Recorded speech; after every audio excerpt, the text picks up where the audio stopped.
What is up, guys? It's your boy. Did Bungie just remove the thorn in my side? Cacus, and today, with the all-new weekly reset arriving in Destiny 2, we actually have quite a few things going on. Notably, an all-new patch hit the game, and it includes some changes you absolutely want to know about, including some nerfs to some of the most meta things within PvP. And so, let's get started. Now, aside from this patch, several other big things also happened today. First of all, we have another updated questline for the Wishkeeper exotic bow. You can go and get the final upgrade to its intrinsic perk, as well as the Vorpal weapon catalyst. Already did a guide on how to do that. Definitely check it out because Bungie apparently nerfed the boss cheese for the Legend difficulty Starcross exotic mission, and we have an updated version of that in that video, so definitely check that out. And in addition to that, kind of the finale of the Season of the Wish storyline also happened today. You can go and do the weekly story questline. There's an all-new cutscene, as you can see, and then the quest will finally be removed from your quest tab. Now, there's likely going to be one more special event update completely finishing off this storyline later in the season, but considering how long it's going to be until the final shape arrives, who knows when that's going to be. Now, as for the patch, I'm going to kind of organize this to get the most important stuff out of the way first, and then we're going to get into 300 checkmate changes and stuff like that. So here are the big things. First of all, for armor, we have a massive nerf to the Peacekeepers exotic Titan legs. So what they do is that it reloads stowed submachine guns and allows you to ready them instantly, improves your handling with submachine guns and your movement speed while wielding one, provides a moderate benefit to the airborne effectiveness stat of submachine guns. So Titans rocking these were absolutely gunning people down with SMGs in the Crucible, so here's the nerf. As you can see right here, they've reduced the handling, mobility, and aim down sights movement speed buffs by 50%. So literally halved all of those things. So definitely expect the Peacekeepers to be reduced within their place for the PvP meta. Now, moving on from there, the next big PvP nerf involves the Thorn. The Thorn exotic hand cannon recently got an exotic catalyst, and with that catalyst providing a big boost to stats, it has now just taken over the Crucible. So here is the nerf. They changed the stats that the catalyst provides from previously plus 20 range and plus 10 stability to now plus 15 range, plus 5 stability, and plus 5 airborne effectiveness. So the net result is minus 5 range and minus 5 stability, but plus 5 airborne effectiveness. Overall, definitely going to be hitting targets at a bit less of a range, but this is a pretty minor nerf, to be honest. Expect the Thorn to still see a lot of play. Now, some other interesting weapon changes include for the Stay Frosty, they reduced the muzzle flash so it's no longer as massive. They fixed an issue where legendary shotguns were retaining radar while aiming down sights, and they fixed an issue where trace rifles would have too large of a muzzle flash. So if you always found using those weapons annoying, now it's worth trying out. Moving on from there, a very important change to the Root of Nightmares raid. It is the repeatable raid this week, I believe, and now adept weapons now drop using knockout logic. So once every drop is unlocked, the drop becomes random. So if you are doing master difficulty, this means that you are going to be getting guaranteed certain weapons until you get them the first time, and then they will become random. Certainly, that is going to help people, get these adept weapons much easier than having to go and farm them just randomly. Now, moving on from there, we have some changes to seasonal activities. Most of these are just bug fixes, but the one you want to know about is that the togetherness buff, or I should say debuff, will no longer appear as an activity modifier in the coil. So that's the one where you had to be near teammates to regenerate health, and it was bugged and causing a bunch of problems. It added a big degree of difficulty, so if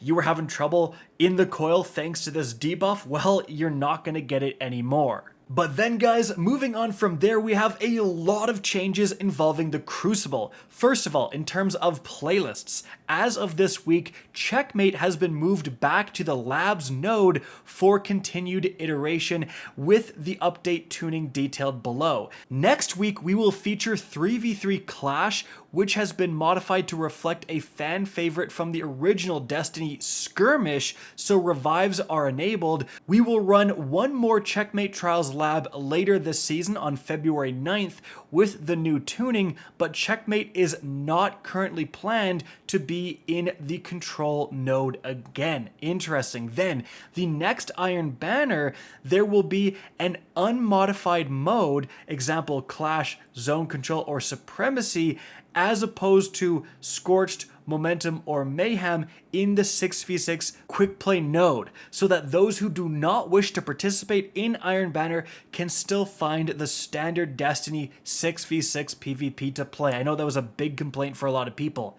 After that, for miscellaneous changes, the double rewards icon is now correctly appearing on playlists in Crucible Labs, and they fixed an issue where players were able to summon sparrows during showdown matches in 3v3 quick play. Moving on from there, for Countdown Rush. So the PvP Strike Team has a note here. At the end of January, we'll have a larger update aimed at addressing the community feedback on Countdown Rush as a competitive game mode, including reducing heavy ammo frequency, updating sudden death rules, spawn tuning, and reducing the advantage the attacking team has in the mode. And then you can see the other changes there. They're just fixing a few things, and Citadel and Multiplex maps should no longer be appearing in the competitive playlist for the Countdown Rush game mode. Moving on from there, for the Sparrow control mode, they've brought back a special medal that can only be earned in this game mode, and some larger maps have an increased frequency of appearing in the upcoming Sparrow Control playlist to provide more room for vroom. Then for Checkmate, a lot of changes here, guys. So the PvP Strike Team has a note. We have been listening to your feedback on Checkmate and have made a substantial overhaul to the mode to address these pain points. So for abilities, again, they have another note. Threaded Spectre uptime and Threadling strength versus players will be tuned individually in a future global patch later this season, but they've reduced the melee, grenade, and class ability penalties from 30% to 15%. Super penalties remain at 20%, and they've increased melee damage by 16%. For special ammo acquisition, they set up modes like Control and Clash to start the game with 2 kills worth of special ammo. Respawning after death does not grant additional ammo, which now must be earned, and for now, the round-based modes will start with no special ammo. All ammo transmats now grant 2 kills worth of special ammo. Being revived no longer removes earned special ammo. Base Checkmate ammo point reward changes. Assists are 7 to 10. Deaths are 5 now to 10. Zone capture rewards 20 to 14. Heavy pull rewards decrease from 10 to 8. Now for weapon balance, and again, this is for this Checkmate mode. This is not around the entire PvP. So the PvP Strike Team again has a note. With these changes, all primary weapons will join hand cannons in having the same optimal time to kill as they do in the base sandbox. For background info, player health is increased by 30 HP in Checkmate, so players will have 100 health and between 116 and 130 shields depending on resilience values. So for hand cannons, they say it is a known issue that adaptive hand cannons with explosive payload are resiliency gated for killing in 3 critical hits, but the body shot damage scalar increased from -10 to -5%. Critical hit damage scalar will remain at +10%. For submachine guns, body shot damage decreased from 0% to -3%. Critical hit increased from 0% to 12.5%. For sidearms, body shot scalar -5%, now it's 0%. The critical damage scalar was -5%, now it's 14%. For auto rifles, body shot damage from 2% down to 0%. Critical hit damage was 2% up to 14%. Pulse rifles, Body shot was 4%, now it's 0%. Critical hit was 4% up to 14% now. Scout rifles, body shot was -9%, now it's 0%. And critical hit was -9%, now it's 14%. Trace rifles increased base damage by 20% across the board. Glaives increased projectile damage by 20% and melee damage by 16%. Machine guns increased base damage by 20%. And we also have some game mode rules. So for Checkmate 3v3 domination, the ammo point reward changes. Kill rewards decreased from 34 to 22 points. Assist rewards increased from 10 to 16 points. Death rewards increased from 10 to 16 points. Then for Checkmate 3v3 Countdown Rush, score to win decreased from 5 to 4. Round time decreased from 90 seconds to 75 seconds. Ammo point reward changes.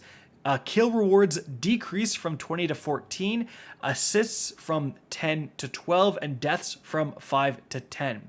Then for Checkmate 3v3 Clash, score to win 40, time 8 minutes, ammo point rewards 14 for kills, 12 for assists, and 10 for deaths. So if you are into Checkmate and all that stuff, there's all the information for you. Guys, that is it for the video. I hope you enjoyed and found this informative. If you did, please remember to help me out by simply rating and especially sharing this video. If you guys want to see more Destiny 2 content similar to this, don't be afraid to slap that subscribe button. If you want to get in touch with me and keep up to date with the latest channel activity, the best way is to follow me on Twitter at RickCacus. That is linked in the description down below. Again, I hope you enjoyed the video, and as always, have a good day.